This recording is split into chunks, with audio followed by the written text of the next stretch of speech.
Hello बच्चों। तो एक बार फिर से आज की वीडियो में आपका बहुत बहुत स्वागत है। बच्चों आज की वीडियो में जो है हम लोग कक्षा 10वीं का गणित का वर्कशीट नंबर 3 करने वाले, क्लास 10th का मैथ का वर्कशीट नंबर 3 पढ़ेंगे। और ये जो वर्कशीट आया है आपका दो चर वाले रैखिक समीकरण हल और ग्राफीय दर्शन से आया है। ठीक है। और उसके कुछ पहले आपको उदाहरण दिया हुआ है कैसे हम ग्राफ बनाते हैं, क्या चीज़ देते हैं। उसके बाद आपका यहाँ पे कुछ स्वयं करने प्रयास करें ये करना है। तो आपको यही 5 जो क्वेश्चन है करना है।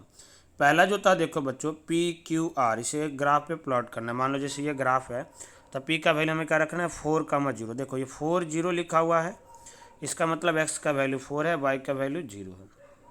तो x तो 4 देखो ये होगा। मान लो अगर जो हम इस ग्राफ को थोड़ा बड़ा करके देखते हैं तो ये x का 4 हो गया, ये 0 यही होगा।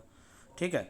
तो हम थोड़ा देखो कॉपी पे ग्राफ बना रखे, आप लोग क्या करना ग्राफ की कॉपी में बनाना, थोड़ा ग्राफ की कॉपी में आप लोग बनाना तो आप लोग चीज़ों को और अच्छे से समझ पाओगे।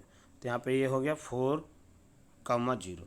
फिर क्यू लेना था 4,4, तो ये हो गया 4,4। फिर हमें आपको क्या लेना था बच्चों आर, जो था 0,4, मतलब एक्स की वैल्यू 0, वाई की वैल्यू 4 ये।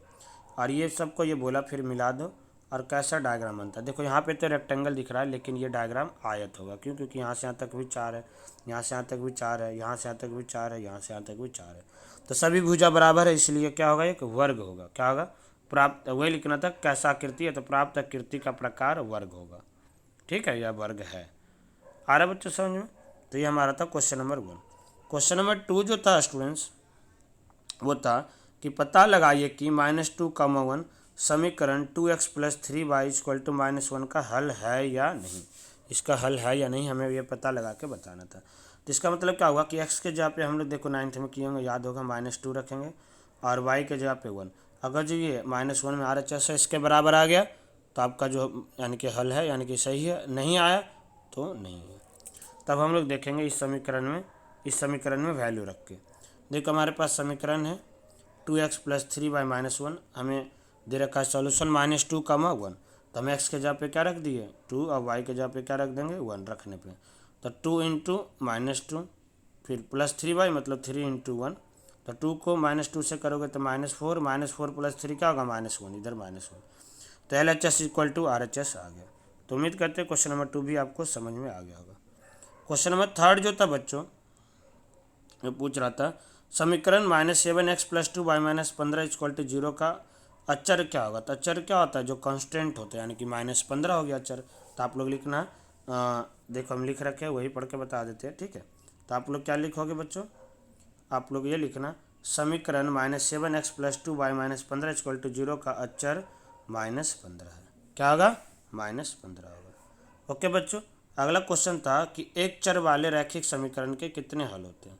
एक चर रैखिक समीकरण के कितने हल होते हैं। तो एक चर रैखिक समीकरण का जो हल है, एक चर रैखिक समीकरण का अनेक हल होता है। क्या होता है? अनेक हल होता है। वही लिखा हुआ है कि एक चर वाले रैखिक समीकरण के अनेक हल होते हैं। ठीक है बच्चों। तो उम्मीद करते हैं समझ में आ रहा होगा। क्वेश्चन नंबर 5 जो था देखो 5 में देखो क्या है समीकरण 2x + 4y - 10 को 3 हल निकालिए, उन्हें ग्राफ पे दर्शाइए और उनका मिलान सीधी रेखा से प्राप्त कीजिए। ये तीनों का वैल्यू रखना है, मतलब x की सबको सोल्व करेंगे। देखो यहाँ से सोल्व किए तो क्या आया, देखो यहाँ से सोल्व किए तो आया 2x + 4y = 10। तो 2x = 10 - 4y। तो यानी कि 2 कॉमन ले लेंगे इसमें से 10 और 4y में से। तो यहाँ बचा 5 - 2y, तो 2 से 2 कट गया तो x = 5 - 2y। यहाँ से अब क्या था, अब हमें 3 अलग अलग वैल्यू निकालना था, तब हम मान लेंगे। सबसे पहले हम मान लेते हैं कि y वैल्यू क्या है 1। तो यहाँ पे y के जगह पे रखेंगे -5 - 2y पे। तो y जगह पे 1 रखे तो 5 × -2 × 1 -2 यानी कि 3। तो x की वैल्यू 1 लिया तो y की वैल्यू क्या आया 3। फिर y की वैल्यू 2 ले लिए तो 5 × 2 × 2 5 - 2 × 2। तो 2 × 2 4, यानी कि 5 में से 4 गया 1।